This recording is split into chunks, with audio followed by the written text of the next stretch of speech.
നമ്മൾ എക്സാം ഒക്കെ വരാണ്, നമ്മുടെ ക്രിസ്മസ് എക്സാമിനും അതേപോലെ തന്നെ നമ്മൾ പബ്ലിക് എക്സാമിനൊക്കെ മോസ്റ്റ് റിപ്പീറ്റഡ് ആയിട്ട് ചോദിക്കുന്ന എക്കണോമിക്സിലുള്ള ഒരു 3-4 ക്വസ്റ്റ്യൻസ് ആണ് നമ്മളിവിടെ ഡിസ്കസ് ചെയ്യാൻ വേണ്ടിയിട്ട് പോകുന്നത്. അപ്പോൾ ഈ ഒരു ക്വസ്റ്റ്യൻ നിങ്ങളെ ക്വസ്റ്റ്യൻ പേപ്പറിൽ കണ്ടാൽ നല്ല അടിപൊളിയായിട്ട് എന്താക്കാം ആൻസർ ചെയ്യാൻ വേണ്ടിയിട്ട് നോക്കാം. നമുക്ക് നോക്കാം എന്തൊക്കെയാണ് ക്വസ്റ്റ്യൻസ് എന്നുള്ളത്.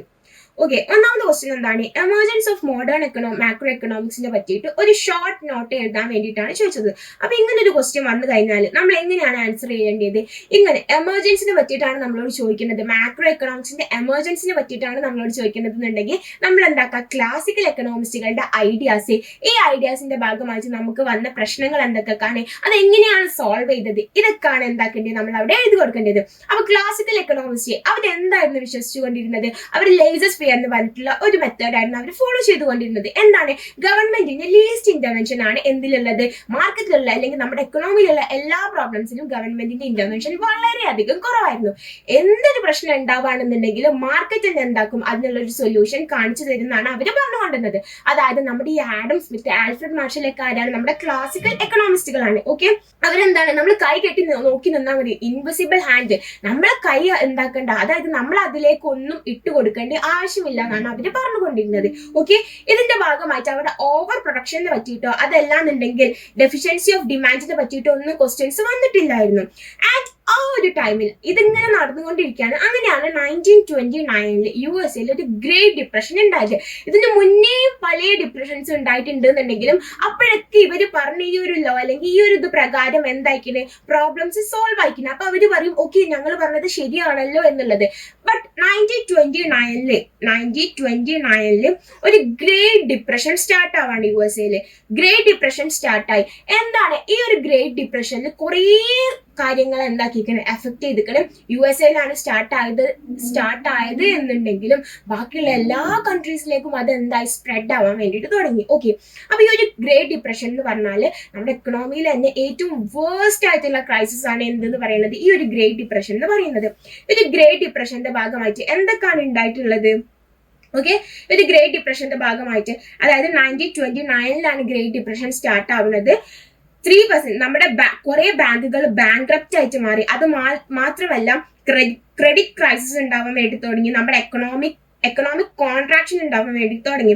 അൺഎംപ്ലോയ്മെന്റ് 3% നിന്നും 25% ആയിട്ട് ഇൻക്രീസ് ആയി. പിന്നെന്താണ്, US എക്കണോമിക് കോൺട്രാക്റ്റഡ് ടു 33% ആയിട്ട് അത് എന്തായി, കോൺട്രാക്ട് ആയി. ഓക്കെ, അത് ചുരുങ്ങിപ്പോയി.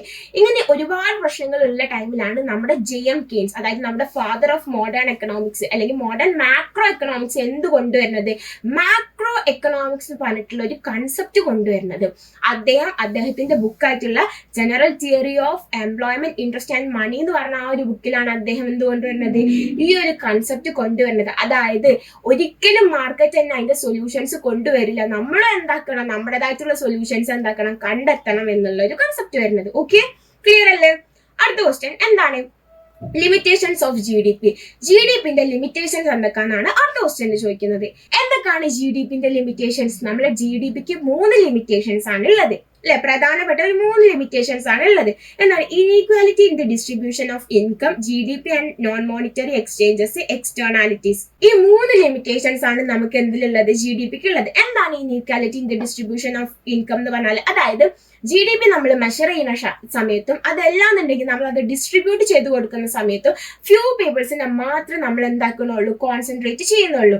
വളരെ കുറച്ചധികം ആളുകളെ മാത്രം നമ്മൾ കോൺസെൻട്രേറ്റ് ചെയ്യും. ബാക്കിയുള്ള ആളുകളൊക്കെ നമ്മൾ എന്താക്കണം, ഒഴിവാക്കിയിട്ടാണ് ഇതിന്റെ കാൽക്കുലേഷൻ ആണെന്നുണ്ടെങ്കിലും ഡിസ്ട്രിബ്യൂഷൻ ആണെങ്കിലും നടക്കുന്നത്. അപ്പൊ അവിടെ എന്ത് സംഭവിക്കുന്നുണ്ട്, ഇനീക്വാലിറ്റി സംഭവിക്കുന്നുണ്ട്.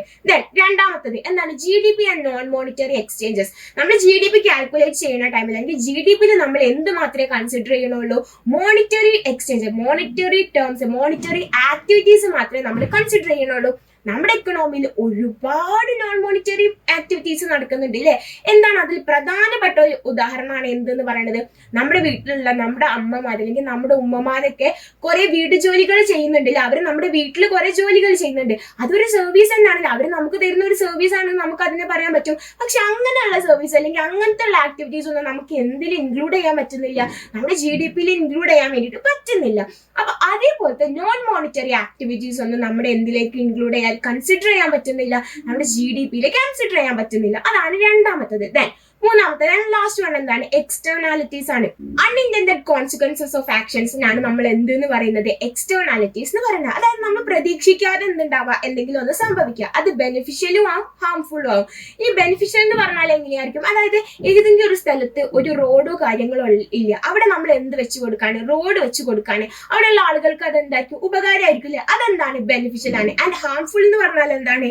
അതായത് നമ്മുടെ ഏരിയയിൽ ഏതെങ്കിലും ഒരു ഫാക്ടറി വന്ന് അവര് പ്രൊഡക്ഷനും കാര്യങ്ങളൊക്കെ ചെയ്യുന്നുണ്ട്, ഒക്കെ ശരിയായിരിക്കും. പക്ഷെ അവരുടെ വേസ്റ്റും കാര്യങ്ങളൊക്കെ അവര് അനാവശ്യമായിട്ട് എവിടെയെങ്കിലും കൊണ്ടുപോയി ഡംപ് ചെയ്യുക, അല്ലെങ്കിൽ ഏതെങ്കിലും റിവറിൽ ഡംപ് ചെയ്യുക, അത് അവിടുത്തെ ആളുകൾക്കൊക്കെ ഒരു ഉപദ്രവം ആക്കാന്ന് പറയുമ്പോൾ അതെന്തായിരിക്കും? അത് ഹാംഫുൾ ആയിരിക്കും. അപ്പൊ ഇതാണ് എന്ത്? എക്സ്റ്റേണാലിറ്റീസ് എന്ന് പറയുന്നത്. അപ്പൊ ഈ 3 കാര്യങ്ങളാണ് നമുക്ക് എന്ത് GDPന്റെ ലിമിറ്റേഷൻസ് ആയിട്ട് പഠിക്കാനുള്ളത്. ഓക്കെ, ഇനി അടുത്ത ക്വസ്റ്റ്യൻ എന്താണ്?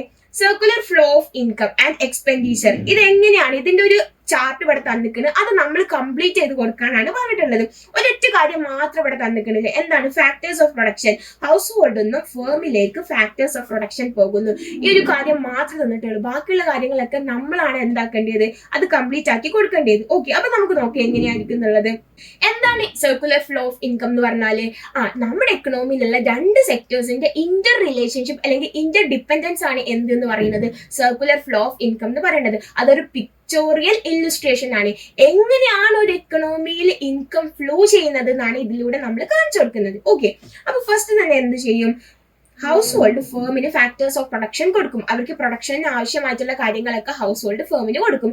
ഈ ഒരു കാര്യങ്ങൾ കിട്ടിക്കഴിഞ്ഞാൽ ഫേം എന്താക്കും? ഇതിന്റെ റിവാർഡ് ആർക്ക് തിരിച്ചു കൊടുക്കും? ഹൗസ് ഹോൾഡിന് തിരിച്ചു കൊടുക്കും. ഫാക്ടർ ഇൻകം എന്നാണ് നമ്മൾ അതിന് പറയുക. അപ്പൊ ഫാക്ടർ ഇൻകം ഫേമിൽ നിന്ന് ഹൗസ് ഹോൾഡിലേക്ക് പോകും. ഇനി അത് കഴിഞ്ഞാൽ എന്താ സംഭവിക്കാം? ദെൻ ഹൗസ് ഹോൾഡ് എന്താക്കും? ഈ ഒരു ഇൻകം കിട്ടിക്കഴിഞ്ഞാല് സാധനങ്ങൾ ആരെടുത്തുനിന്ന് വാങ്ങും? ഫേമിന്റെ കൈമിൽ നിന്ന് വാങ്ങും. പൈസ കൊടുക്കും, അതിനുള്ള ക്യാഷ് കൊടുക്കും. Expenditure for goods and service ഫേമിന് കൊടുക്കും. ആൻഡ് ആ ഒരു എമൗണ്ട് കിട്ടിക്കഴിഞ്ഞാൽ ഫേം എന്താക്കും? ഹൗസ് ഹോൾഡിന് സപ്ലൈ ഫോർ ഈ ഗുഡ്സും സർവീസും ഒക്കെ സപ്ലൈ ചെയ്യും. ഇങ്ങനെയാണ് നമ്മുടെ എക്കണോമിയിൽ എന്തുണ്ടാവുന്നത്? നമ്മുടെ ഇൻകം ഫ്ലോ ചെയ്യുന്നത്. അപ്പൊ ഇതിപ്പോ ഈ ഒരു സൈഡിൽ ഹൗസ് ഹോൾഡും ഇവിടെ ഫേമുമാണ്. ഇനി ഇത് മാറ്റി തന്നാലും നമ്മൾ എന്താക്കണം? അത് എഴുതാൻ വേണ്ടി പറ്റണം. അപ്പൊ ഇത് എന്താക്കാം? മനസ്സിലാക്കി പഠിക്കുക, ബൈ ഹാർട്ട് ചെയ്യാണ്ട്.